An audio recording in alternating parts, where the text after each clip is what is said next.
ตาลายเพื่อสวยสีวีคนลาวติดทำโศกหาทางออกบ่มีพวกเจ้าอย่างเสียงสีวีบ่มีคำว่า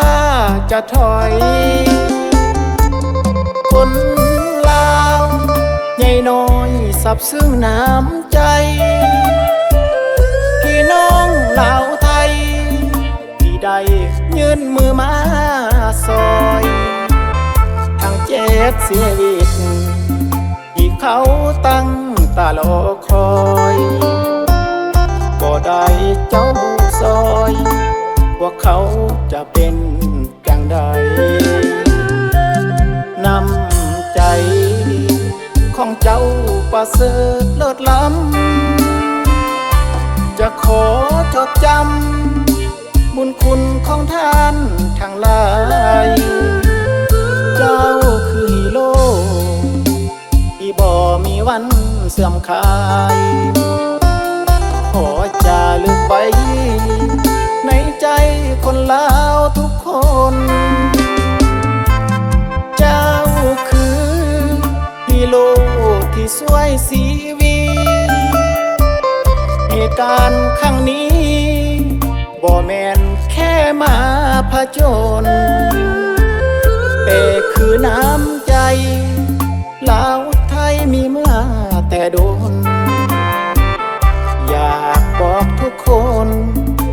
พวกเจ้านั้นคือฮีโร่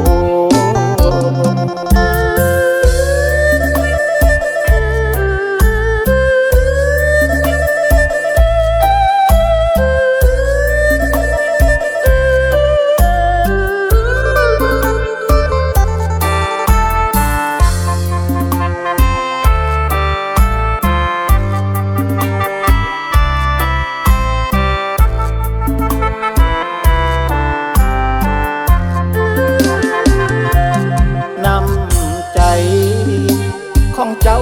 ประเสริฐเลิศล้ำจะขอจดจำบุญคุณของท่านทั้งหลายเจ้าคือฮีโร่ที่บ่มีวันเสื่อมคลายขอจารึกไว้ในใจคนลาวทุกคนเจ้าคือฮีโร่ที่สวยสีวีเหตุการณ์ครั้งนี้บ่แม่นแค่มาผจญแต่คือน้ำใจ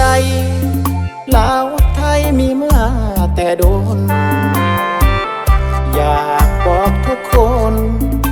พวกเจ้านั้นคือ